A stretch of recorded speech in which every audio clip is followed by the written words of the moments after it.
తెలియని వయసు. Yes. So okay, Venkat గారు స్టార్ట్. నిహారిక గారికి నా మైక్ ఫస్ట్ మీకే అడుగుతున్నాను.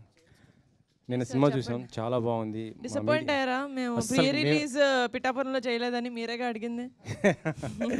కానీ చాలా అసలు నిజంగా నాకైతే ఏడుపు వచ్చేసింది, చాలా ఇది అయిపోయాను అనమాట. కానీ ఫస్ట్ సినిమాతో మంచి బ్లాక్ బస్టర్ హిట్ కొట్టారు, ఇంతమందికి లైఫ్ ఇచ్చారు. నిజంగా వాళ్ళు రేపొద్దున మీ పేరు చెప్పుకుంటారు. సినిమాలో మీరు కొన్ని డేరింగ్ పాయింట్స్ కూడా చెప్పడం జరిగింది. అవి అంటే గవర్నమెంట్ జాబ్ ఉన్నోడికి నీకు రిజర్వేషన్ ఎందుకురా అని ప్రశ్నించారు. యాక్చువల్గా చెప్పాలంటే ఇది అంటే పవన్ గారిని అభిమానించే వాళ్ళందరికీ కూడా నిజంగా అంటే ఆయనకి అన్ని వర్గాల వారు ఉంటారు, ఆయన కొద్దిగా ఇబ్బంది అయ్యే పరిస్థితి ఉండదా ఈ రిజర్వేషన్లు? అంటే అన్ని వర్గాల వారు ఉంటారు కదా, ఇది ఎలా? రియల్ లైఫ్ గురించి చెప్పట్లేదండి, it's movie.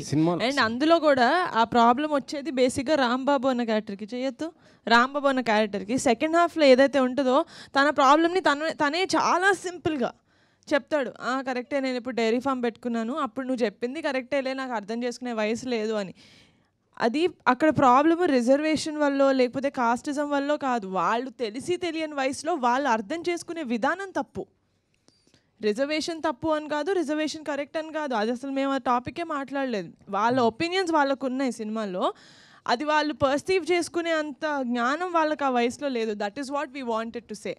That problem could be any problem, but we wanted to be reservation a kind of problem. ఎందుకంటే మనకి 18 years వచ్చేసరికి టంగ్ మన జ్ఞానబల్బులాగా మనకు అర్థమయ్యేది, మనకు తెలిసిన కొత్త న్యూస్ ఏదైనా ఉందంటే అది కాస్ట్ గురించి.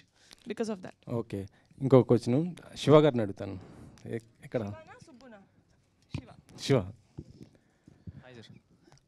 రియల్ లైఫ్లో మొన్ననే పవన్ గారు ₹1 కూడా ఇవ్వకుండా గెలిచారు, మీరెందుకు ఓడిపోయారు సినిమాలో? ఇది నాకన్నా మా డైరెక్టర్ గారు చెప్తే ఇంకా బాగుంటుందేమో సార్. యాక్చువల్లీ ఇది ఆయన మేము అనుకుంది కూడా 2019 చేసుకున్నది కదా సార్. నిహార్ గారికి ఇవ్వండి, చెప్తారు. చెప్పండి.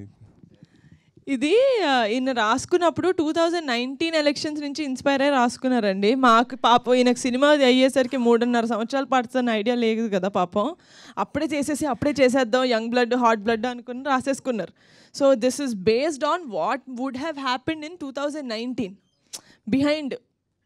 ఎన్నో రోజుల ముందు కాదు, ఎలక్షన్కి 1 day ముందు లేకపోతే 1 night ముందు ఏమై ఉంటుందా అని చెప్పి ఒక సార్కాస్టిక్గా ఒక సటారికల్గా చూపించడం జరిగింది. That is what it's about. ఇప్పుడు గెలిచారు, అదే వాళ్ళు కూడా అంటారు కదా, నువ్వు చచ్చేలోపు నేను గెలిచి చూపిస్తాను అంటాడు కదా. So never losing hope on the future. అప్పుడు ఓడిపోయారు. సో మేము 2023లో చూపించింది నిజం లైఫ్లో 2019లో జరిగిన. ప్రొడ్యూసర్గా ఇప్పుడు ఒక మంచి బ్లాక్ బస్టర్ హిట్ కొట్టారు. సో మీ ఫ్యామిలీ హీరోస్, మీ అన్నయ్య వరుణ్ గారి కానీ లేదా చరణ్ అన్నయ్య కానీ లేదా మీ బావగారు మన బన్నీ గారితో ఇలాంటి ప్యాన్ ఇండియా స్థాయి చేసే సినిమాలు ఏమైనా ఉంటాయా మీ బ్యానర్ నుంచి, పింక్ ఎలిఫెంట్స్? జెన్యున్గా చెప్పాలి అంటే I'm someone who always believes in the story అండి. ఫస్ట్ కథ వచ్చిన తర్వాత అది నిజంగా చరణ్ అన్న కానీ బన్నీ అన్న కానీ మా అన్న కానీ వాళ్ళు చేసే అంత స్థాయి ఆ కథకి ఉంటే కనుక నేను డెఫినెట్గా అప్రోచ్ అవుతాను. లేకపోతే ఉత్తిగే వాళ్ళతో చెయ్యాలి కాబట్టి ఏదో కథ తీసుకెళ్దామని అయితే నేను వెళ్ళను. నిహారిక గారు సార్, అయితే యాక్చువల్గా మీరు అన్నారు చిన్న సినిమా కింద మొదలయ్యి ఇంత పెద్ద విజయం అయితే దక్కించుకుంది కదా ఫైనల్గా. ఈయన దృష్టిలో చిన్న సినిమా సార్, మేము ఎప్పుడు చిన్న సినిమా అనుకోలేదు. ఈయన కథ చెప్పినప్పుడే మాకు ఎంత బడ్జెట్ అవుతుందో అర్థమైపోయింది. బడ్జెట్ పరంగా కాదు, అంటే కాస్టింగ్ పరంగా కానీ వీటి పరంగా కానీ. అయితే ఇప్పుడు సినిమా ఇప్పుడు రిలీజ్ ముందంటే ప్రతి ఒక్కరికి ఒక రమేష్ గారి తప్పనించి ప్రతి ఒక్కరికి చిన్న చిన్న డౌట్స్ ఉండొచ్చు, 1% డౌట్ ఉంటుంది. ఇప్పుడు జనాలు వెర్డిక్ట్ ఇచ్చేసారు కదా, మరి ఇప్పుడు అట్లీస్ట్ పిఠాపురంలో సక్సెస్ మీట్ కానీ లేదంటే చిరంజీవి గారు, ఎందుకంటే చిరంజీవి గారు ప్రతి ఎంత చిన్నవాళ్ళైనా ఇప్పుడు హనుమాన్ లాంటి సినిమాని ఫస్ట్ వచ్చి మొదలుపెట్టింది ఆయనే కదా. మరి ఇంత పెద్ద సక్సెస్ అయిన తర్వాత ఆయన లాంటి వాళ్ళని పెట్టి లేదంటే చరణ్ గారిని వీళ్ళని తీసుకొస్తే ఏంటంటే ఈ కుర్రాళ్ళకి ఏంటంటే ఒక బూస్టప్ అనేది ఇంకా పెద్ద రేంజ్కి వెళ్తుంది కదా. నేను సినిమా ఇంత మంచి టాక్ వచ్చిన తర్వాత నేను ఫస్ట్ ఫోన్ చేసింది చిరంజీవి గారికి. ఎందుకంటే ఆయన మాకు వీడియో బయట ఇచ్చినప్పుడు మాకు మామూలు ఎనర్జీ రాలేదు. సో చాలా ఎక్సైటెడ్గా, ఆయన అప్పటికే విశ్వంబర షూటింగ్లో ఉన్నాను, నేను అదేం పట్టించుకోకుండా చాలా ఎక్సైటెడ్గా ఫోన్ చేస్తే ఆయన నాకన్నా ఎక్సైటెడ్గా ఫోన్లో అవునా నిజంగా ఇంత బాగా ఆడుతుందా నాకు తెలియదు, నేను షూటింగ్లో ఉన్నాను, నేను నా సైడ్ నుంచి కూడా కనుక్కుంటాను, I really congratulate you, I'm very very happy. So I'm looking forward అండి to bring him, to have him to congratulate our team. ఇప్పుడు అదే మీరు సెకండ్ హాఫ్ మాట్లాడారంటే సెకండ్ హాఫ్ ఫస్ట్ హాఫ్లో ఉన్న అంటే అంత కామెడీ ఎంజాయ్ చేసి తర్వాత ఆ నాస్టాలజిక్ మూమెంట్స్ అన్ని ఎంజాయ్ చేసి సెకండ్ హాఫ్ వచ్చేసరికి కొంచెం ఇదన్న ఫీలింగ్ ఉంది కదా. సో సెకండ్ హాఫ్ ఇందాక నేను నెక్స్ట్ అడిగే క్వశ్చన్స్లో చెప్తున్నారు అంటే మీ వరకు వచ్చేసరికి సెకండ్ హాఫ్ అసలు ఏంటి, సెకండ్ హాఫ్ గురించి వచ్చిన కంప్లైంట్ ఏంటి, దాన్ని మీరు ఎలా ఇచ్చేద్దాం అనుకుంటున్నారు? కంప్లైంట్స్ అంటే I'm actually drowning in good compliments.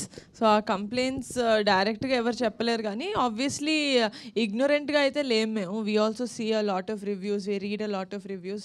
జనాలు ఏమంటున్నారంటే, నేను వినింది if I may say that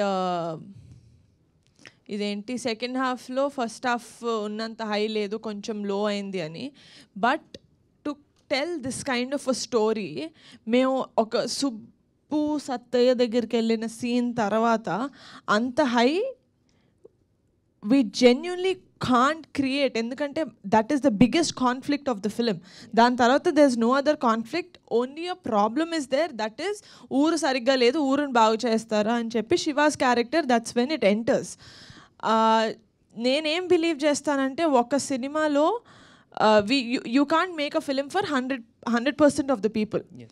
So many people are connecting to it, and మా సినిమా ఎండ్ అయ్యే పద్ధతి ఏదైతే ఉందో, ఆ లాస్ట్ ఫ్రెండ్షిప్ మళ్ళీ నాస్టాల్జియాకి ఏదైతే తీసుకెళ్తామో, అందరూ మీరు గుర్తుంటే మన ఇక్కడ ఒక ప్రెస్ మీట్ అయింది, అక్కడ నేను చెప్పాను జనాలు ఏడుస్తూ రారు బయటకి, నవ్వుతూ రారు, ఒక సంతృప్తితోటి బయటకు వస్తారని చెప్పాను. That is the feeling every one is coming with, and I'm so happy that I'm right. ఆ ఉన్న ఇద్దరు ముగ్గురు ఎలా మాట్లాడారంటే, ఒకడు విలియం క్యారెక్టర్ ఉత్తునే అమ్మాయికి ముద్దు పెడుతున్నాడు, నాకు నచ్చట్లేదు, ఆ అమ్మాయికి నచ్చకుండా ముద్దు పెడతాడు. ఆ అమ్మాయి నేను ముద్దు పెడతానని చెప్పినప్పుడు మా అమ్మ చూస్తుంది అంటదే కానీ నాకు ఇష్టం లేదని ఒకసారి కూడా అందు. దొంగమో అంది సార్, దానికి కావాలి ముద్దు, వాళ్ళ అమ్మ చూస్తుంది భయం, అంతేగాని. సో అండర్లైన్లో చాలా స్ట్రాంగ్గా రాసుకున్నారు ఈయన, because he someone who respects women a lot.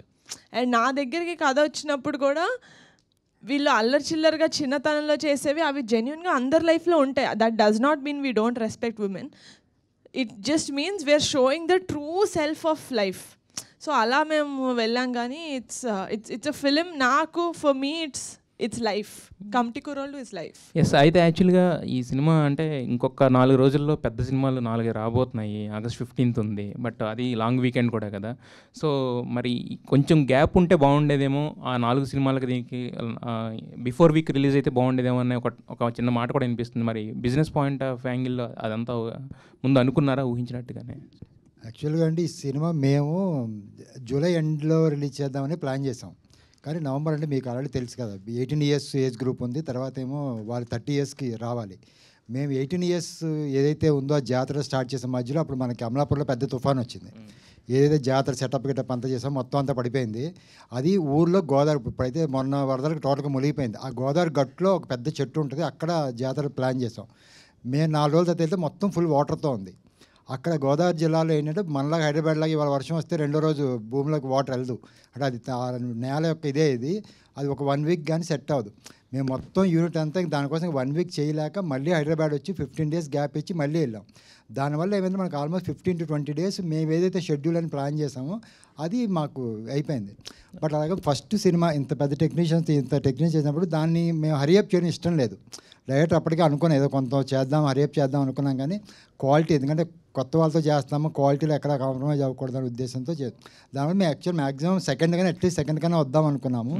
మాకు మిగతా అట్ల వాళ్ళు కూడా ఏంటంటే అది 9th వచ్చింది. బట్ లక్కీగా మేము కూడా ఏంటంటే జనకి 15th పుష్ప వచ్చేస్తుంది అంటే నా ఐడియా ఈ సినిమాల గురించి కాదు, అప్పుడు మేము చేసిన 15th పుష్ప ఉంది. అంత పెద్ద సినిమా ఉన్నప్పుడు మనం అంత దగ్గర రావడం కరెక్ట్ కాదు అనుకున్నాము. అనుకుని ఇప్పుడు ఇంకో 2 సినిమాలు వచ్చినాయి. ఓకే, వంశీ గారు. I'll actually add to what he told. ఒకసారి అండి బిజినెస్ పర్స్పెక్టివ్ అన్నారు కదా. సో ఐ థింక్ మనాళ్ళు అంటే తెలుగు ఆడియన్స్ ఏంటంటే వరదలు వస్తున్నా సరే కంటెంట్ బాగుంటే పడవలు వేసుకుని వెళ్ళిపోతారు సినిమాకి. అండ్ ఎస్పెషల్లీ ఇంకొకటి ఏంటంటే ఈ ఇయర్ స్టార్టింగ్లో మీరు చూసారు ఆల్రెడీ హనుమాన్ ఎలాంటి వండర్స్ క్రియేట్ చేసిందో అన్ని బిగ్ ఫిలిమ్స్ మధ్యలో వచ్చి. So and we're very confident this will be a 3-week run film easily. That and ఇది డిస్ట్రిబ్యూటర్స్ చెప్తున్నారండి. So this is not I mean whoever our team is. So basically they are saying this will definitely go for more than 3 weeks, and we are very thankful that this film is given to us అని చెప్తున్నారు. So I think we are very happy in terms of business. Vamsi గారు. Hi sir. Hello అండి. చాన్నాళ్ళ తర్వాత ఒక చిన్న film చాలా excite చేసింది. నేను రాత్రి మీతో మాట్లాడాను. అవును సార్, అవును sir. Thank you sir, thank you sir, thank you so much. Firstly cinema first 1 అవర్లో వచ్చే నాస్టాలజిక్ మూమెంట్స్ చాలా బాగా బ్లెండ్ చేశారు. ఇంటర్వెల్లో యాక్చువల్లీ ఆ సీక్వెన్స్, ఆ బ్రిడ్జ్ సీక్వెన్స్ కానీ, అక్కడ కొన్ని టెక్నికల్ పాయింట్స్ కానీ, కెమెరా వర్క్ కానీ చాలా బాగా చేశారు. అక్కడ మ్యూజిక్ కూడా బాగా చేసుకున్నారు. సెకండ్ హాఫ్లో కూడా సత్య దగ్గరికి వెళ్ళే సీన్స్ కానీ కొన్ని చాలా బాగా రాసుకున్నారు. ఫస్ట్ని చాలా చాలా ఎంజాయ్ చేసిన మూవీ చాన్నాళ్ళ తర్వాత. చాలా తక్కువ ఎక్స్పెక్టేషన్స్తో వెళ్ళినా సరే చాలా బాగా ఎంజాయ్ చేసాం. అండ్ ఇంకొకటి బాగా నచ్చింది నాకు పాయింట్ ఏంటంటే, యాక్చువల్ క్వశ్చన్లు అడగడం మానేసి నాకు ఏం నచ్చిందో చెప్తుంది. Thank you so much sir. Actually మాకు నచ్చుతుంది, మాకు ఇది చాలా అరుదు, సో ప్లీజ్ చెప్పండి. సో అంటే క్యాస్టిజం గురించి, రిజర్వేషన్స్ గురించి చాలా సెన్సిటివ్ పాయింట్స్. అండ్ ఏంటంటే చాలా యూజ్ చేసుకోవాలనుకుంటే చాలా యూజ్ చేసుకోగలిగిన పాయింట్స్. నాకు బాగా నచ్చింది ఏంటంటే ఎంతవరకు యూజ్ చేసుకోవాలో అంతవరకే యూజ్ చేసుకున్నారు. ఇప్పుడు హ్యావ్ ఈజీలీ మేడ్ దట్ ఒక కాంట్రవర్షియల్ ఫిల్మ్ లాగా ఒక రిజర్వేషన్స్ పాయింట్ని ఇంకొంచెం ఎక్కువ స్ట్రెస్ చేసి దాంట్లో డిబేట్స్ జనరేట్ చేయొచ్చు, లేకపోతే ఒక కాన్ఫ్లిక్ట్స్ జనరేట్ చేయొచ్చు. బట్ ఏంటంటే చాలా తక్కువ ఎక్కడ ఆ కాన్ఫ్లిక్ట్ క్రియేట్ చేయడానికి యూజ్ చేసుకున్నారు, బట్ ఎక్స్ప్లాయిట్ చేయలే. అది బాగా నచ్చింది. Thank you sir. Yeah. And Niharika గారు ఇందాక అన్నట్టు ఏంటంటే చాలామంది సెకండ్ హాఫ్ గురించి చెప్తున్నారు. సెకండ్ హాఫ్ మోస్ట్లీ నాకు చాలా వరకు నచ్చింది. చాలామందితో పాటు నా ఒపీనియన్ ఏంటంటే ఆ పాలిటిక్స్ బ్లాక్ ఉంది కదా, ఆ బ్లాక్ కాకుండా ఈ జాతర ఎక్కడైతే సత్యని కన్విన్స్ చేయడం, ఆ జాతర చేయడం అక్కడతో ఎండ్ చేసి ఉంటే సినిమా ఇంకా బాగుండేది, అంటే ఇంకా బెటర్ హై అయ్యేది అని అనిపించింది. దాని గురించి ఏం చెప్తారు? Going back if you have a chance. ఇప్పుడు ఎంతమంది ఇన్ని రకాలుగా చెప్తున్నారు కాబట్టి ఏమనిపించింది? అక్కడ ఏదైనా చేంజ్ చేసుకోగలిగి ఉండేవారా? లేదు సార్, యాక్చువల్లీ మేము దాని గురించి స్టాండ్ అయ్యే ఉన్నాం ఇప్పటికీ. ఎందుకంటే మొదటి కథ మొదలయ్యేది ఊరు జాతర గురించి, జాతర తర్వాత వచ్చే ఎలక్షన్స్ గురించి. మనం జాతర పూర్తి చేయకుండా ఎలక్షన్స్కి వెళ్ళలేమని ముందు నుంచి చెప్తూనే వచ్చాం సినిమాలో. బికాస్ ఆఫ్ హై మూమెంట్స్, ఆ క్యారెక్టర్కి, సుబ్బు అనే క్యారెక్టర్కి, సత్య అనే క్యారెక్టర్కి, ఫ్రెండ్షిప్కి మధ్యలో ఉన్న హై మూమెంట్స్ వల్ల అది ఒక ఆ మీటర్లో లిటిల్ డౌన్ అయింది. బట్ మాకు వస్తున్న రిపోర్ట్స్ ప్రకారం లోపల ఊళ్ళల్లో ఆ ఎలక్షన్స్ ఏవైతే ఉన్నాయో అందరూ కనెక్ట్ అవుతున్నారు. ఎందుకంటే రేపొద్దున ఎలక్షన్గా ఈరోజు చూసేవన్నీ కూడా మేము చూపించాం.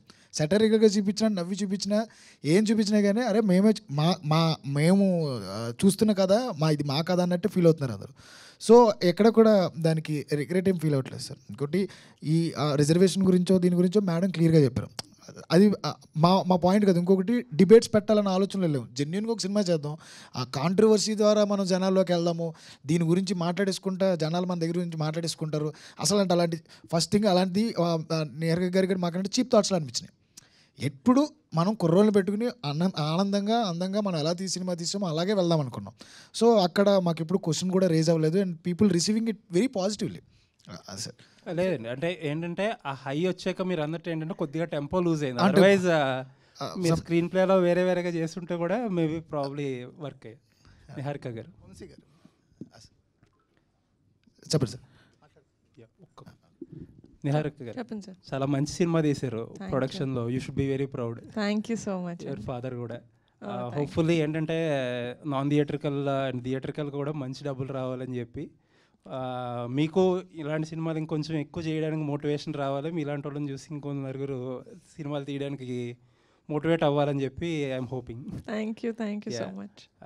ఎనీవేస్ ఆల్ ది బెస్ట్ అండి. I don't have any questions. We had talked enough. All the best. Congrats.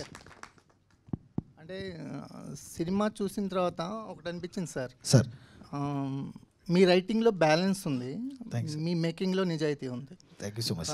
ఎందుకంటే ఇన్ని క్యారెక్టర్స్ని ఎస్టాబ్లిష్ చేయటం అంటే మాకు ఒక్కొక్క సీన్లో ఒక్కొక్కరు హీరోలో కనిపించారు. సో ఆ రైటింగ్ స్టైల్ బాగా నచ్చింది. ఎందుకంటే ఎవరి మీద ప్రత్యేకమైన ప్రేమలు కలగల, అందరు నచ్చారు. రైటింగ్లో కనుక మీరు ఆ జాగ్రత్తలు తీసుకుపోయి ఉంటే మేము ఒకళ్ళు పక్కన పడిపోయేవాళ్ళం. అలా పడకుండా మాకు ఒక్కొక్క సీన్లో ఒక్కొక్కరు హీరోగా కనిపించారు. సో ఇలాంటి ఇన్ని క్యారెక్టర్స్ని హ్యాండిల్ చేసినందుకు, అంటే రైటింగ్లో కూడా ఇంత బ్యాలెన్సింగ్గా రాసినందుకు first congratulations. Thank you so much sir. ఇంకొకటి ఏంటంటే సినిమా చూసినప్పుడు అంటే అంటే సినిమా జనరల్గా అక్కడ లేచింది ఇక్కడ పడింది ఈసీజీ రిపోర్ట్స్ తీయదు సార్. సినిమా బాగుంది. Thank you so much. Cinema అయితే బాగుంది.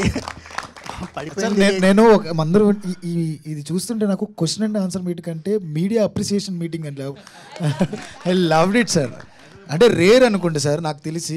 అంటే మాకు కూడా ఇలాంటి కంటెంట్ దొరకదు కదా sir. Thank you so much sir. Thank you so much sir. ప్రతి వారం మాకు కమిటీ కుర్రాళ్ళు అంటే ఎక్స్పీరియన్స్ ఉండదు కదా. ఇప్పుడు సో అందుకని మీరు ఇచ్చే కంటెంట్ బట్టే మా రెస్పాన్స్ కూడా ఉంటుంది. ఇది సార్ నిజాయితీ గల మాటలన్నీ. చాలా ఆనందంగా ఉంది మాకు. నిజంగా నిద్రపోలేదు మేము. ఎలా రిసీవ్ చేసుకుంటారని పాపం ఆవిడ నిజంగా మనకి డబ్బులు పెట్టిన వాళ్ళ దగ్గర నుంచి డిస్ట్రిబ్యూటర్ల వరకు ₹1 లాస్ రాకూడదు, కొత్త వాళ్ళని నమ్మి ఇంతమంది పెడతామని నిహారిక గారు నాతో కూర్చొని మాట్లాడుతున్నప్పుడు నాకు ఏం చేయాలో అర్థం కాలేదు. బట్ ఇప్పుడు మేము నిన్న నైట్ 7 o'clock నుంచి రమేష్ సార్ నాకు ఫోన్ చేసి పుంజుకుంటున్నాయి వంశీ, అందరూ ఆడియన్స్ రిసీవ్ చేసుకున్నారు బికాస్ ఆఫ్ రీ రిలీజెస్. చాలా మేము రీ రిలీజెస్ వల్ల కొంచెం ఇబ్బంది పడతాం కొన్ని విషయాల్లో. సినిమా లేనప్పుడు రిలీజెస్ అయితే ఓకే, కానీ మాలాంటి చిన్న సినిమాలు కొన్ని రిలీజెస్ వల్ల అలా దెబ్బతింటున్నాయి. అది మీ అందరికీ తెలిసిందే. కానీ మహేష్ బాబు గారు ఫ్యాన్స్ అందరూ ఆ సినిమా August 9th అయిపోయింది కాబట్టి మీ ఫ్యాన్స్ అందరూ మా సినిమా చూసి మా కుర్రలు కూడా బ్లెస్ చేయండి. అది కూడా కోరుకుంటున్నాను నేను. అదే సార్. అంటే శేఖర్ కమలా గారు ఉండేవాళ్ళు అంటే కొత్త వాళ్ళతో సినిమాలు చేస్తూ ఒక కొత్త ట్రావెల్ని ఆయన స్టార్ట్ చేశారు. తర్వాత ఇంతమందిని ఇంట్రడ్యూస్ చేశారు మీరు. సో జర్నీ ఏంటి అంటే నెక్స్ట్ చేయబోయే సినిమాలు మళ్ళీ కాంబినేషన్ వైపు వెళ్తారా, ఎలా ఉండబోతుంది?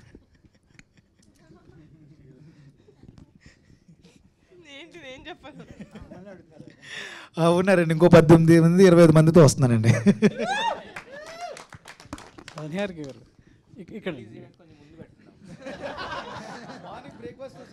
అప్పుడు pre release event from breakfast to dinner sir. Niharika గారు అంటే సో మీరు ఒక్కరే ఇంతమందికి బలంగా నిలిచారు, ఒక బలగంగా కనబడుతుంది ఇక్కడంతా. తెలంగాణలో ఒక బలగం సినిమాని ఏ విధంగా అయితే ఇంటింటికి ఊరు ఆడ చూసారో ఇలాంటి సినిమా ఆంధ్రప్రదేశ్లో కావచ్చు తెలుగు రాష్ట్రాల్లో చూడాల్సిన సినిమాగా కనబడింది ఈ సినిమా అంతా కూడా. సో మీరు ఏదైతే సెకండ్ హాఫ్లో డౌన్ అయిందని చెప్తున్నారో ఎలక్షన్ పాయింట్ ఆఫ్ వ్యూ, అది ఇప్పుడు కరెక్ట్ కావచ్చు. ఎందుకంటే రాబోయేదంతా కూడా గ్రామ పంచాయతీ ఎలక్షన్స్లో ఒక సినిమాకు ఒక సామాజిక బాధ్యత ఉండాలనేది ఒక పాయింట్ మనం చెప్తూ ఉంటాం అసలు మాటల్లో. కానీ అది రేపు జరగబోయే ఎలక్షన్లో అది సామాజికంగా ఒక చైతన్యాన్ని తీసుకురావచ్చు అనేది కూడా ఈ సినిమాలో కనబడుతుంది. కాబట్టి మీరందరినీ చాలా అభినందించాల్సినటువంటి విషయం. ఇందులో చాలా వరకు ఒక్కొక్క క్యారెక్టర్ చాలా వరకు కనెక్ట్ అవుతూనే ఉంది. సో మా ఊర్లో ఇప్పుడు మేడారం జాతర జరుగుతుంది, చాలామంది ఊర్లో అంటే ప్రతి ఊర్లో ఒక్కొక్క జాతర జరుగుతుంది, యూత్ అంతా కూడా కనెక్ట్ అవుతుంటారు. సో వాళ్ళందరూ ఒక్కొక్క క్యారెక్టర్ని తీసుకొని వాళ్ళు స్క్రీన్ మీద చూస్తూ గుర్తు చేసుకోవడం అనేది సో మెమరబుల్. అంటే గుర్తుకు వస్తున్నాయి ఆ సినిమాలు కావచ్చు, లేదంటే ఈ శేఖర్ కమల్ గారి సినిమాలు, ఇవన్నీ కూడా సో ఒక్కొక్క తరం నుంచి ఒక్కొక్క సినిమా వస్తుందనడానికి ఈ కమిటీ కూరాలే నిదర్శనంగా చెప్పవచ్చు. Thank you so much sir. Thank you. So Vamsi అంటే ఇందులో చాలా వరకు ఇంతమందిని ఇంట్రొడ్యూస్ చేశారు కదా, వీళ్ళు భవిష్యత్తులో ఇప్పుడున్న డైరెక్ట్ అంటే వీళ్ళందరూ మిమ్మల్ని గుర్తుపెట్టుకుంటారా మర్చిపోతారా అనేది కాలం నిర్ణయిస్తుంది.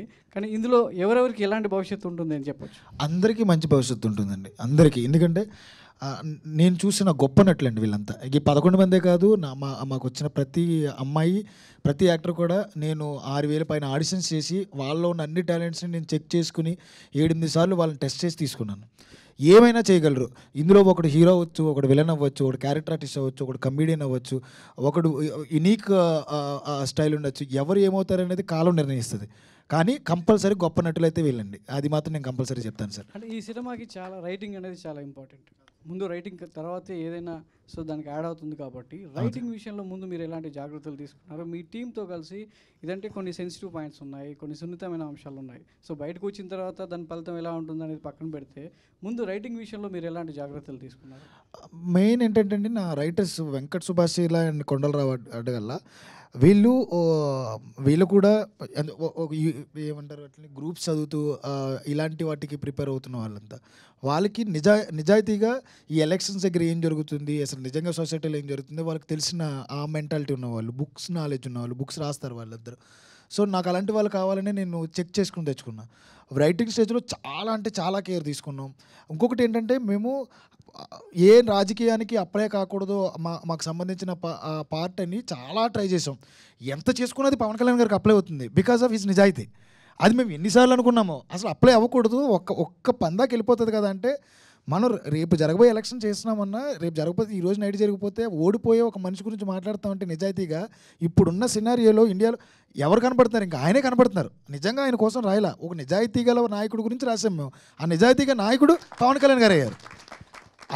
అది మేము చాలాసార్లు ఫీల్ అయ్యాం మేము. 1 సెకండ్ అండి. ఇందాక నిహారిక గారు 2019 తర్వాత జరిగిందని అన్నారు కదా. యాక్చువల్లీ 2019 ముందే పవన్ కళ్యాణ్ గారు ఓడిపోకముందు రాసుకున్నాడు అన్న కథ. అంటే ఈ పాయింట్, ఒక నిజాయితీ గల వ్యక్తి ఓడిపోతే అనేది. సో ఆ పవన్ కళ్యాణ్ గారు తర్వాత ఓడిపోయారు. బట్ ఈయన మాకు 2020లో స్టోరీ చెప్పినప్పుడు అన్న ఇది పవన్ కళ్యాణ్ గారికి అప్లై అయిపోతుంది కదా అంటే, చాలా ప్రొడక్షన్ హౌసెస్ కూడా అదే అన్నాయండి, ఓడిపోవడం ఏంటి, గెలిపించవచ్చు కదా అని చెప్పేసి. ఎక్కడా కూడా తగ్గకుండా, ఎక్కడా కూడా హీరోని గెలిపించకుండా నేను ఇదే స్టిక్ అయి ఉన్నాను. కానీ మనది పవన్ కళ్యాణ్ గారికి అప్లై అవుతుంది. సో హీరో ఓడిపోయాయి కాబట్టి హీరో సినిమా గెలిచింది.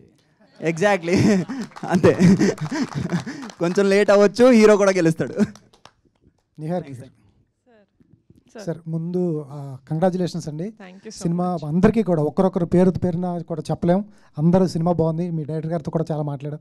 సినిమా చాలా బాగుంది. అయితే ఫస్ట్ ఆఫ్ ఆల్ కథ చెప్పినప్పుడు ఏదైతే ఉందో, మీరు ఇందాక నుంచి కాస్ట్ లేదు అని చెప్తూ వస్తున్నారు, షుగర్ కోటెడ్గా ఉందని చెప్తున్నారు. దానిలో 2 జాతి తక్కువ నా కూడా కానీ 3 సార్లు స్ట్రెస్ చేస్తూ మాట్లాడారు. అది కంపల్సరీ ఒక గోదావరి జిల్లాలో క్యాస్ట్ చాలా కీన్గా అబ్జర్వ్ చేస్తారు. ప్రత్యేకించి ఈ మధ్యకాలంలో అమలాపురంలో జరిగిన ఆ ఇష్యూస్ కూడా అది తీసుకున్నప్పుడు ఏమాత్రం తప్పినా, బ్యాలెన్స్ తప్పినా కూడా సినిమా మీద విమర్శలు చాలా ఘోరంగా ఉండేవి. అదేమన్నా మీరేమన్నా అబ్జర్వ్ చేస్తారా స్టోరీ వినేటప్పుడు? అది సేమ్ ఇప్పుడు జనాలు ఎలా అయితే దాన్ని కాన్సన్ట్రేట్ చేసి దాని మీద ఎత్తట్లేదో, నేను కూడా స్టోరీ విన్నప్పుడు నాకు అది రెలవెంట్గా అనిపించలేదు. ఎందుకంటే నా స్టోరీ దాని గురించి కాదు అసలు. చిన్నపిల్లగా ఉన్నప్పుడు మేము స్క్రీన్ మీద మామూలుగా జనాలు మాట్లాడుకునే బూతులు పెడితే సెన్సర్ అవుతుందని పెట్టలేదు, కానీ అలాగే మాట్లాడుకుంటారు. 18 years అప్పుడు వాళ్ళకి ఈగో హర్ట్ అయితే వాళ్ళని ఎవడైనా వచ్చి కొడితే వాడు బూతులే తిడతాడు. That does not mean he wants to tell, వాడిని ఎలాగోలా హర్ట్ చేయాలి, నేను ఎలా హర్ట్ చేయాలి వాడిని, ఇలా అంటే వాడు హర్ట్ అవుతాడు. కాబట్టి which is very life like, అంటే that's something that happens every day. మనం చూసే లైఫ్లో it happens every day. So అలా నేను కథ వినిన తర్వాత నాకు అది రెలవెంట్గా అనిపించలేదు. ఎందుకంటే నా సినిమా అసలు దాని గురించి కాదు. బయటకు వచ్చిన చాలా మంది మీరు అనుకోకూడదు మేడం, మీరు అనుకోకుండవచ్చు. వీటి ఆడియన్స్ అలా తీసుకోరు, ఆ కమ్యూనిటీ వాళ్ళు అలా తీసుకోకపోయి ఉంటే గొడవలు అయ్యాయా కదా? అయ్యేవేమో, కానీ సినిమా వాళ్ళకి ఎంత అయ్యేవేమో, ఇట్స్ ఆల్ హైపోథెటికల్. కానీ సినిమా చూసేటప్పుడు నేనైతే ఎలా విన్నాను as a creator, as a producer, నేను కథ ఎలా అయితే కథ ఇలాగే తీసుకుంటారు సినిమా అన్న కాన్ఫిడెన్స్తో నేను ముందుకెళ్ళాను. ఆడియన్స్ కూడా అలాగే తీసుకుంటున్నారు కదా, విచ్ మీన్స్ వీ సక్సీడెడ్. చిన్న ఇంపర్ఫెక్షన్స్ మీద, లేకపోతే చిన్న ఇలా ఇప్పుడు మీరు అన్నున్న వాటి మీద వాళ్ళు కాన్సన్ట్రేట్ చేయటం, ఎందుకంటే దట్స్ నాట్ ఇంపార్టెంట్. మా కథ is about friendship, the breakup of friendship and how the reuniting of friendship. Sir Vamsi గారు, సార్ ఎక్కడైనా 2-3 క్యారెక్టర్లు కనెక్ట్ అవుతాయి, 11 మంది క్యారెక్టర్లు ఎట్లా కనెక్ట్ అవుతాయి సార్? మీకు కనెక్ట్ అయినాయి కదా సార్? మాకు కనెక్ట్ అయ్యేది. ఫస్ట్ ఆఫ్ ఆల్ వీళ్ళందరూ చెప్తున్నారు సెకండ్ హాఫ్ కొంచెం అని. సెకండ్ హాఫ్లో ముందు సీన్ ఒకటి ఉంది, ముందు తాగుతూ ఫ్రెండ్స్ అందరూ హైదరాబాద్ నుంచి అమెరికా వచ్చేసాను. చాలా అద్భుతంగా అనిపించింది నాకు. Thank you so much sir. Thank you so much. Okay sir, all the best sir. ఇంతమంది ఫస్ట్ ఆఫ్ ఆల్ నాకు తెలిసి Q&A ఫస్ట్ టైం అనుకుంటా ఇంతమంది కూర్చుని ఈ స్టేజ్. వంశీ గారు ఇంకో 12 ఏళ్ళు అంటే పుష్కరం కాలం తర్వాత కూడా ఈ సినిమా అందరికీ గుర్తుండిపోతుంది. Thank you so much sir. Thank you so much. 12 నుంచి వచ్చి ఊర్లో వాళ్ళ జ్ఞాపకాలను ఎలా అయితే గుర్తు చేసుకుంటున్నారో, 12 ఏళ్ళ తర్వాత కూడా మీ సినిమా ఖచ్చితంగా మీ లైఫ్లో కావచ్చు, చూసిన ఆడియన్స్ లైఫ్లో ఖచ్చితంగా గుర్తుంటుంది. Thank you so much sir. Niharika గారు, ఇందాక ఒక క్వశ్చన్ అడిగి ఫ్లో డిస్టర్బ్ చేయకూడదని చెప్పి అడగలేదు నేను. నిన్న మీ ఫాదర్ యాక్చువల్లీ ఒక మీడియా హౌస్ లోగో ఏదో లాంచ్ చేశారు. అంటే ఏంటది? అంటే హీజ్ ఇంటూ ఎంటర్టైన్మెంటా లేకపోతే serious news business? Media entertainment అని స్టార్ట్ చేశారు సార్. అది even though it's irrelevant, he wanted to start as an entertainment channel. ఇప్పుడు నాన్నకు ఆల్రెడీ ఒక యూట్యూబ్ ఛానల్ ఉంది, అది కొంచెం ఈ సిరీస్ వాటితోటి డైల్యూట్ అయిపోతుంది. ఈ wanted to do something that is related to కొంచెం సీరియస్ టాపిక్స్. యూట్యూబ్ ఛానల్ లేకపోతే he's coming into media business? As of now it's YouTube channel. Okay, politics అయితే ఇప్పుడు కాదు. Okay, thank you. వంశీ గారు, యాక్చువల్గా ఈ సినిమాలో ఈ పెద్దోడి క్యారెక్టర్ బాగా గుర్తుంటుంది, ఈయన క్యారెక్టర్ అంటే. Thank you sir. Thank you sir. అంటే ఆ క్యారెక్టర్ రాసుకోవడం వెనుక మీకు ఏమైనా ఇన్స్పిరేషన్ ఉందా? ఉంది సార్. అంటే ఊర్లో ఒకడు ఉండిపోతాడు కదా సార్, మనకి అందరికీ తెలిసిన వాళ్ళే, మన ఫ్రెండ్ ఎవడో ఒకడు ఊర్లో ఉండి మనల్ని మిస్ అవుతుంటాడు కదా సార్, ఆడే మా పెద్దోడు. తన తప్పితే ఇంకొకరు చేయలేరు అన్న విధంగా ప్రసాద్ దాన్ని ఓన్ చేసుకున్నాడు. ఎందుకంటే ప్రసాద్ గురించి మీ అందరికీ తెలుసు, అంత మంచి యాక్టర్. అతన్ని 3 ఏళ్ల క్రితం నేను ఏదైతే అతన్ని చూశానో, అతను ఇంకా ఫేమస్ అవ్వకముందు మేమందరం కలిసాం. అంటే అప్పుడే మంచిగా నటిస్తూ వస్తున్నాడు. అతని మీద ఏదైతే నమ్మకం ఉందో, హీస్ నాట్ ఏ యూట్యూబర్ అండి, compulsory he's not a YouTuber అండి, he's a damn good performer. రేపు అనే రోజున ఇతను సునీల్ గారు, వెన్నెల కిషోర్ గారు, ఇప్పుడు సత్య గారు ఇలాంటి స్థాయిలోకి వెళ్తాడు అని నేను బలంగా నమ్ముతున్నాను. ఇంకొకటండి, అంటే మీరు సత్యాన్ని కలిసినప్పుడు అదే హై అని నిహారిక గారు అన్నారు. అంటే మాకు అనిపించిన థాటు ఇది, మీరు ఎలా అంటే, బట్ ఎవరైతే ఆ క్యారెక్టర్ సుబ్బు అనే క్యారెక్టర్ జాతి తక్కువ వాడు అన్నాడు కదా, అతను కలిసినప్పుడు వాళ్ళకు ఒక అమ్మాయి ఉంటుంది, యాక్చువల్గా ఆత్రం వాళ్ళ సిస్టర్ అనుకుంటాను. అతను ఏమన్నా లాస్ట్లో ఆ అమ్మాయిని నేను లైఫ్ పార్ట్నర్గా చేసుకుంటున్నాను అంటే బాగుండేదేమో అని. కాబట్టి కుర్రలు 2 సార్, అది హై అయి ఉండేది. నేను చెప్తాను సార్, అది ఉంది సార్. యాక్చువల్లీ మీరు చెప్పిన సీన్ ఉంది సార్, అది ఆ లెంత్లో ట్రిమ్ అయిందండి. ఎందుకంటే అతన్ని ఊర్లో నిజంగా నేను చెప్తున్నాను, అయ్యో మీకు డిలేటెడ్ సీన్ మేము పంపిస్తాను సార్ మీకు. శివ అనే అబ్బాయి వీళ్ళందరూ వదిలేసినా కానీ శివ అనే క్యారెక్టర్ అతను లీడర్ క్వాలిటీస్ ఎందుకుంటాయంటే, అతను ఆ అమ్మాయిని ఎప్పటికీ చూసుకుంటూనే ఉన్నారు, వాళ్ళ లైఫ్ని. వీళ్ళందరూ మనమైతే మర్చిపోయామో కానీ శివ అనేవాడు ఎప్పుడు గుర్తుంచుకున్నాడు అంటారు అనమాట. ఫ్లోలో ఆ లెంత్లో మాకు మిస్ అయిందనమాట. అది thanks for the question sir. Shiva దాన్ని చూసుకున్నాడు సార్ అతను. వంశీ గారు చదివించాలని చెప్పండి. వంశీ గారు ఐ మీన్ అతను రియలైజేషన్. ఓకే, పెళ్లి గురించి అయితే నేను రాసుకోలేదండి. ఆత్రంగా చెల్లి మా అందరికీ చెల్లె. చూసుకుంటాడండి, నాట్ ఏ ప్రాబ్లం. బట్ అంటే నేను ఎందుకు చెప్పానంటే, అతను జాతి తక్కువ వాడు అన్నాడు కాబట్టి, సో అంటే నేను ఇమ్మెచ్యూర్డ్గా ఉన్నప్పుడు ఆ మాట అన్నాను. ఇప్పుడు అతను ఫారెన్కి వెళ్ళి వస్తాడు కదా, is now NRI, so more మెచ్యూర్డ్గా ఉంటారు కదా మన దృష్టిలో ఎన్ఆర్ఐస్. సో అందుకని నేను అడిగాను. ఆ సీన్లో చూస్తే వచ్చి కాలు పట్టేసుకుంటారండి ఆయనది. ఎవరిదండి? సత్య కాలు పట్టేసుకుంటారు. Yes correct. అలాగ అంటే ఒక మామూలుగా మీరు రైటర్ అయితే మీ పాయింట్ ఆఫ్ వ్యూలో మీరు ఆలోచిస్తారు, నేను రైటర్ని నేను ఇలా ఆలోచించాను. కరెక్ట్. అది మేబీ ఒక రకంగా కరెక్ట్ అయి ఉండొచ్చు, కానీ ఇక్కడ నేను కరెక్ట్ అనుకున్నది ఏంటంటే, మా ఫ్రెండ్ చెల్లి మాకు చెల్లి. రైట్. వంశీ గారు, నిహారిక గారు సార్, నిహారిక గారు కంగ్రాట్స్ అండి. Block buster hit. అండ్ పైన చూసుకుంటే జనజాతర మొదలైంది అన్నారు, మాకు ఏపీలో అయితే 2 months బ్యాకే మొదలైపోయింది. సో అంటే ఈ స్టోరీ అదే మీ సినిమా చూస్తున్నాను చెప్పు మాకు చాలా ఎమోషనల్ కనెక్ట్ అయ్యి, ఫ్రెండ్స్ అవ్వచ్చు, ఫ్యామిలీ అవ్వచ్చు. సో మీకు స్టార్టింగ్ మీరు చూసేటప్పుడు, అంటే వినేటప్పుడు ఒకలా ఉంటుంది, చూసేటప్పుడు మీకు ఏ పాయింట్ బాగా కనెక్ట్ అయ్యింది? నా సినిమా అండి ఒకటని చెప్పలేను నిజంగా.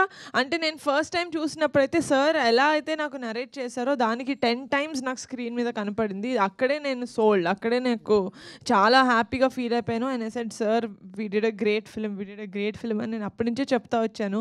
సో ఒక పాయింట్ అంటూ లేదు, వీళ్ళ మధ్యన ఫ్రెండ్షిప్, వాళ్ళ ఇన్నోసెన్స్, దాని తర్వాత వాళ్ళకి వచ్చే maturity, everything I genuinely really connected to. నాకు కూడా కొంచెం సుబ్బులాగా ముక్కు మీద కోపం ఎక్కువ. సో తిట్టేసిన వెంటనే వెళ్ళి పట్టేసుకొని సారీ రా అని చెప్పేస్తాను అనమాట. సో అందుకని సుబ్బు క్యారెక్టర్ ఆర్క్ నాకు చాలా ఇష్టం. సో అక్కడ నేను ఎక్కువ కనెక్ట్ అయ్యాను. 2024 బాగా కలిసి వచ్చినట్టుంది కదా? చాలా బాగా కలిసి వచ్చింది. నేను ఎంత బాగా అడిగానో అంత బాగా హిట్ చేశారు. Thank you so much. And director గారు, అంటే మీ ఇంటర్వ్యూ చేసాం, అప్పుడు మనం చూసి అంటే ఈ ఫన్ ఇదంతా చూసి అంటే చాలా కాన్ఫిడెన్స్గా ఉన్నారు. కాన్ఫిడెన్సా ఓవర్ కాన్ఫిడెన్స్ అనుకున్నాం, బట్ ఒక్కసారి అది నేను సారీ చెప్పాలనుకున్నాను, ఓవర్ కాన్ఫిడెన్స్ అనుకున్నందుకు. నిజంగా బ్లాక్ బస్టర్ అనుకోవచ్చు, ఎందుకంటే ప్రతి ఒక్కరి యొక్క జీవితం ఇదే అనమాట. సో ఇందులో బాగా మా ప్రసాద్ గారికి ఒకసారి కంగ్రాట్స్ అన్న ఈ క్యారెక్టర్ కోసం. ఎందుకంటే ఇలాగా ఈ క్యారెక్టర్ చేయాలంటే చాలా గట్స్ ఉండాలనుకోవచ్చు. ఎందుకంటే ప్రతి ఒక్కరూ బయటికి వెళ్ళిపోవాలి, జాబ్ చేసుకోవాలి. లాస్ట్లో కూడా డైలాగ్ ఉన్నారు, మా బాబు కూడా షూటు బూట్ వేసుకుని వెళ్ళి వస్తే బాగుంటుంది కదా, సెల్యూట్ కొట్టేసి. అలా కాకుండా ఊర్లో ఉండిపోయి, ఊర్లో మా ఫ్రెండ్స్ వస్తారు అని వెయిట్ చేసే క్యాండిడేట్లు చాలామంది ఉన్నారు. సో అలాంటి క్యారెక్టర్ చేసినప్పుడు ఎలా అనిపించింది మీకు? ఇది డైరెక్టర్ గారు ఫేస్ చేశారని నాకు తెలిసి, నీకు ఫోన్ చేసేవాళ్ళు చాలామంది. సార్ ఇది మేము చేసాము అని మేము చెప్పుకోము సార్, చేయించాడు సార్ వంశీ.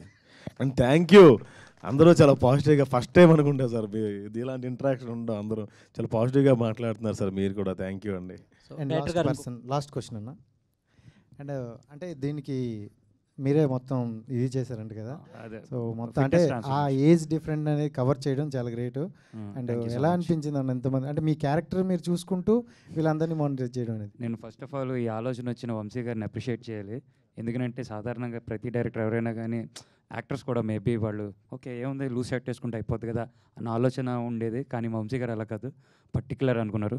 ఈ ఆలోచన అమలు చేసిన నిహారిక మేడం, రమేష్ సార్, వాళ్ళు ఏం కావాలంటే వీటన్నిటిని పక్కన పెడితే బాయ్స్ వీ మేడ్ ఇట్. ఎందుకనంటే ఎవరు కూడా నాకు అపోజ్ చేయలేదు. వంశీ అనే చెప్పాడు చేసేద్దాం, ఓకే, అరే పొద్దున 5 లేచిపోవాలి, ఓకే ఓకే పరిగెడదాం, ఓకే. బాయ్స్ వీళ్ళందరూ నాకు సపోర్ట్ చేయబట్టే అయ్యింది. అదేదో సామెత చెప్తారు, గుర్రాన్ని నీళ్ళ దాకా తీసుకెళ్ళగలం, అది నీళ్ళు తాగడం దాని ఇష్టం అని. నేను తీసుకెళ్ళి వీళ్ళందరూ తాగారు, అంతే. అంత వంశీ గారు sir sir thank you so much sir. మాకంటే మీరు ఎక్కువ చెప్తున్నారు ఈ characters super sir. Super sir.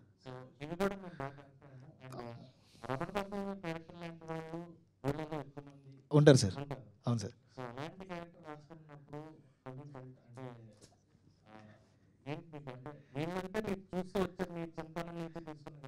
అది కూడా మనకి మీరు చెప్పినట్టే సార్, అది కూడా ఊళ్ళో క్యారెక్టరే, ఊళ్ళో ఇన్స్పిరేషన్స్ ఇవన్నీ. అలాంటి ఒక ఏవన్ గాడు ఒకటి ఉంటాడు సార్ ఊళ్ళో. ఎందుకంటే ఊళ్ళో ఏ ఏదో పని జరిగినా ఈడు ఆడే చేసి ఉంటాడు అనేవాడు. అలాంటి వాడు మన సుధాకర్ ఏవన్ క్యారెక్టర్, మన రమణ భార్గవ్ గారి క్యారెక్టర్. అతను కాకపోతే ఇంకొకటి చేయలేడేమో సార్ అంతలా. వీళ్ళిద్దరి మధ్యన వారు మాకు బాగా నచ్చుద్ది. ప్రసాద్కి రమణ భార్గవ్ గారికి చాలా మంచిగా ఆయన యాక్ట్ చేశారు. సాయి కుమార్ గారి ఎక్స్పీరియన్స్ మాకు చాలా బాగా ఉపయోగపడింది. వీళ్ళందరికీ చాలా చాలా నేర్పించారు, నేను చాలా నేర్చుకున్నాను. ఇంకా గోగురాజ్ రమణ గారు కానీ, బలగం జయరామ్ గారు కానీ, శ్రీలక్ష్మి గారు కానీ, మా మచ్చ కంచర్పాలెం కిషోర్ కానీ. ఈరోజు కంచర్పాలెం కిషోర్ గురించి అందరూ మాట్లాడుకుంటున్నారు. మళ్ళీ ఆఫ్టర్ సీకే మన కంచర్పాలెం తర్వాత మళ్ళీ మా కమిటీ గురువుల దగ్గర మాట్లాడుకుంటున్నారు.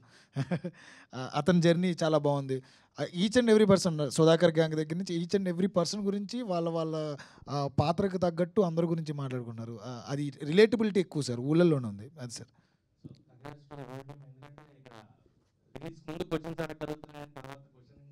ఛాన్సే లేకుండా చేశారు. Thank you so much sir, thank you so much. చెప్పండి. Niharika ma'am congrats ma'am. ఏఎంబీలో 2 days బ్యాక్ మూవీ వేశారు కదా మ్యామ్. ఓన్లీ ఈ మధ్యకాలంలో వచ్చిన మూవీస్లో ప్రమోషన్ నెక్స్ట్ లెవెల్ మేడం.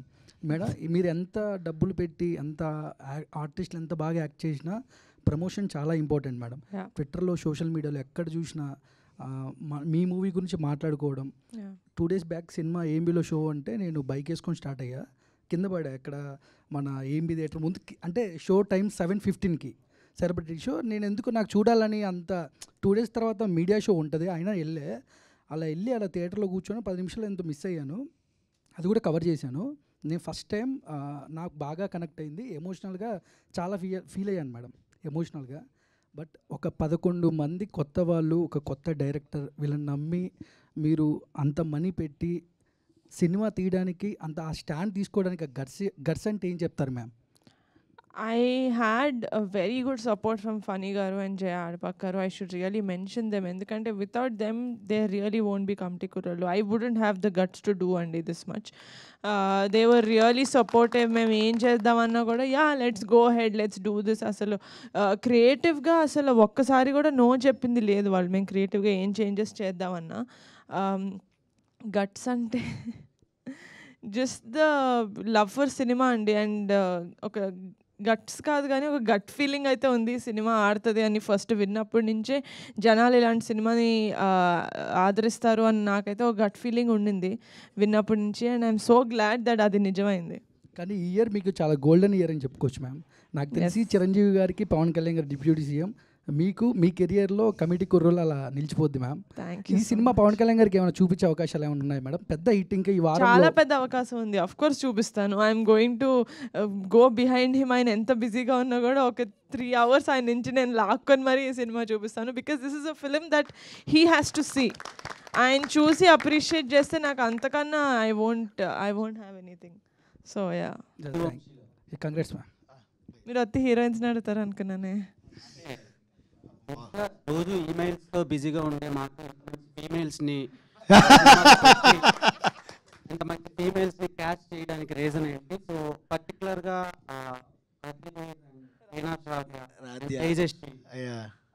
వీళ్ళని క్యాచ్ చేయడానికి రీజన్ ఏంటి? అందంగా ఉన్నారండి. అంటే పక్కింటి అమ్మాయిలా ఉండాలనుకున్నాను నేను. అంటే మన తెలుగు అమ్మాయిలు ఎలా ఉంటారండి, చాలా పక్కింటి అమ్మాయిలా ఉంటారు. అదే కోరుకున్నాం మేము.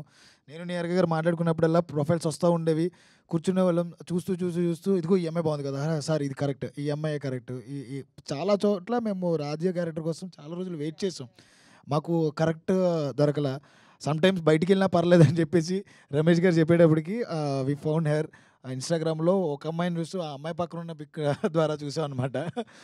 రాజా యా ఇండస్ట్రీకి టీఎఫ్ఏకి ఒక మంచి నటులను అయితే ఇచ్చాను నేను. హీరోయిన్స్ పెద్ద ఆ పదాలు వాడిను, but they will become a good mark అయితే వేయగలరు. అంత మంచి ఆర్టిస్టులు మా హీరోయిన్స్ అందరూ. కొన్ని సినిమాలు నవ్విస్తాయి, కొన్ని ఏడిపిస్తాయి. మీరు మిక్స్డ్ ఆఫ్ ఎమోషన్స్ని లాస్ట్ వరకు క్యారీ చేశారు. సో ఓలా నుంచి కాల్స్ వస్తున్నాయి, నిజంగానే అక్కడ టాక్ బాగుంది, వెళ్ళొచ్చా అని చెప్పి. మీరు ధైర్యంగా వెళ్ళండి అని చెప్పగలుగుతున్నాం మేము. అది చాలు సార్, నన్ను అడగలేదు, అడుగుతారు. ధైర్యంగా వెళ్ళొచ్చా అని అడుగుంటే కనుక నేను బాధపడుతున్నాను. ధైర్యంగా వెళ్ళొచ్చని మీరు చెప్తున్నారు చూడండి, చాలు సార్ నాకు అది. సో ఈ సినిమాని ఎంతమంది రిజెక్ట్ చేశారు? 11. నిహారిక కొనిదెల గారు, సో నెక్స్ట్ రాబోయే సినిమాలు ఇలా డెబ్యూటెంట్స్తో చేస్తారా, లేదంటే స్టార్ డైరెక్టర్స్, స్టార్ మేకర్స్తో చేస్తారా? ఎవరు తెచ్చినా మంచి కంటెంట్ తెస్తే చేస్తానండి. అది పెద్ద డైరెక్టర్ అయినా కూడా, అది కొత్త డైరెక్టర్ అయినా కూడా. ఎందుకంటే నన్ను ఎవరో అడిగారు, వంశీ ఎవరి దగ్గర చేశారు ఏడీ లాగా, ఏదైనా చూసావా తన కంటెంట్ అని. ఆయన ఎవరి దగ్గరే అసిస్టెంట్ డైరెక్టర్ లాగా, అసోసియేట్ డైరెక్టర్ లాగా చేయలేదు. This is his first project. డైరెక్ట్గా ఆయన చేయడమే ఇంత మంచి బ్లాక్ బస్టర్ ఇచ్చారు మాకు. So it's not about experience, it's about the passion and talent and the skill that you have. Okay, Prasad Behra గారు, సో మీరు ఆన్ స్క్రీన్లో రాగానే చాలామంది ఆడియన్స్ ఒక స్టార్ హీరోకి అరుస్తున్నారు సార్. సో నెక్స్ట్ మీరు యూట్యూబ్లో సిరీస్లు కంటిన్యూ చేస్తారా, లేదంటే ఆపేస్తారా? సినిమాల్లో బిజీ అయిపోతారు ఆఫ్ కోర్స్, ఆబ్వియస్లీ. సార్ ప్రస్తుతానికి పెళ్లివారం అండే వల్ల కొంచెం సినిమాల్లో బిజీగా ఉన్నాను సార్, ఒక సంవత్సరం దాకా. ఇంకా పెళ్లివారం అంటే సీజన్ 3 లాస్ట్ సార్, ఆపేస్తున్నాను. ఇంకా ఆల్ ద బెస్ట్ అండి. నిహారిక గారు, మీరు రాసుకున్న మేడం సార్, కంగ్రాచులేషన్స్ అండి, చాలా మంచి బ్లాక్ బస్టర్ రిపోర్ట్స్ వస్తున్నాయి from across the Telugu states. Thank you so much. So ఇంత మంచి కంటెంట్ వచ్చింది. అండ్ ఈ సినిమా ఎర్లీ ఓటీటీ రిలీజ్ ఉంటుందా, లేకపోతే కొంచెం పాజిటివ్ టాక్ ఉంది అండ్ ఫ్యామిలీస్ అందరూ వచ్చి ఎంజాయ్ చేస్తారు? I'm definitely against this. అంటే సినిమా రిలీజ్ అయిన 2 వారాల్లోనే ఓటీటీలో వచ్చేయడం అనేది నేను చాలా అగేన్స్ట్. ఎందుకంటే నేను ఒక థియేటర్ ఎక్స్పీరియన్స్ ఎంజాయ్ చేసే ఒక ఆడియన్స్. సో డెఫినెట్గా మాదైతే టైం పడుతుంది ఓటీటీలోకి రావడానికి. డైరెక్టర్ గారు ప్రసాద్ తీసుకోండి ఒకసారి. కాదు, కొన్ని రోజులు థియేటర్లో ఆడినే మా సినిమా, ఎందుకు ఓటీటీ రమ్మంటున్నావు సునీల్? నేను రమ్మన్నట్లేదు, త్వరగా రిలీజ్ చేస్తారా అని అడుగుతాను. కొంచెం లేట్గా రిలీజ్ చేస్తాను.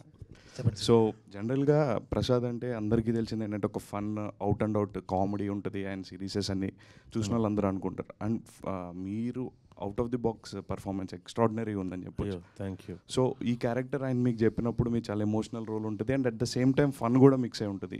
సో మీకు ఏమనిపించింది? బేసిక్గా ఈ క్యారెక్టర్ నేను చేయనని చెప్పానండి. సుధాకర్ క్యారెక్టర్ చెప్పారు నాకు. లేదు ఇందులో ఇన్ని ఉంటాయని చెప్పాడు, కానీ నాకు ఎక్కేది కాదు. బేసిక్గా 11 మంది కష్టపడ్డారు అంటారు, కానీ అందరూ ప్రాక్టీస్కి వెళ్ళారు, తగ్గారు. నేను కొన్ని ప్రొడక్షన్లో తగ్గా, కొన్ని ప్రొడక్షన్ల మీద అమ్మకం పోయి నేను తగ్గడం మానేసానండి. అందుకే అటు ఇటు ఉన్నాను నేను. సో నా క్యారెక్టర్కి ఎటువంటి క్రియేట్ వచ్చినా సరే అది వంశీకి వెళ్తుంది.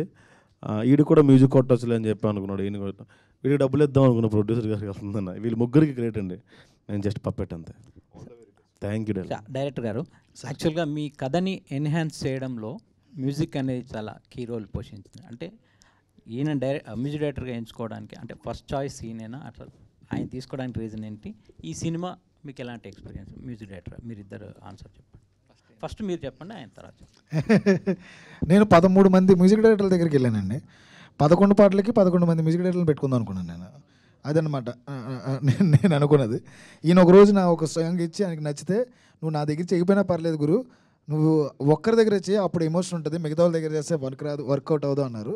అది నాకు బాగా నచ్చింది. ఆ తర్వాత జర్నీ స్టార్ట్ అయింది మాది. ఇప్పుడు మీరు అందరూ చూస్తున్నారు ఇది ఎంత బాగా వర్కౌట్ అయిందో. ఇఫ్ వీ హ్యావ్ కెమిస్ట్రీ, ఆ ఎసెన్స్ తెలిస్తే కనుక డెఫినెట్లీ అది వర్కౌట్ అవుతుంది సార్. అది మేము సక్సెస్ అయ్యాం ఇక్కడ.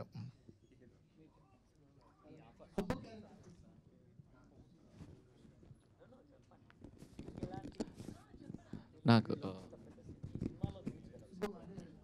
యాక్చువల్లీ నేను ఇంకా నా దగ్గర ఏం డెమోస్ లేనప్పుడే నేను అసలు మ్యూజిక్ డైరెక్టర్ అవుతాను అని అనుకోకముందే తిని వచ్చారండి. నేను చేసిన కొన్ని యూట్యూబ్లో ఇండిపెండెంట్ సాంగ్స్ కానీ, కొన్ని కవర్ వెర్షన్స్ కానీ, యాకపెల్లెస్ కానీ అవన్నీ చూసి వచ్చారండి.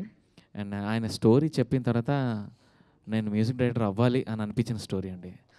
నాకు తెలిసి ఈ స్టోరీ దీనికి మ్యూజిక్ చేయకపోతే ఇంకా అసలు నేను మ్యూజిషియనే కాదు అని అనిపించేంతగా ఇన్స్పైర్ చేసిందండి నాకు ఈ స్టోరీ. అందుకనే అసలు ఆయన ప్రొడక్షన్ మొదలు పెట్టేందుకు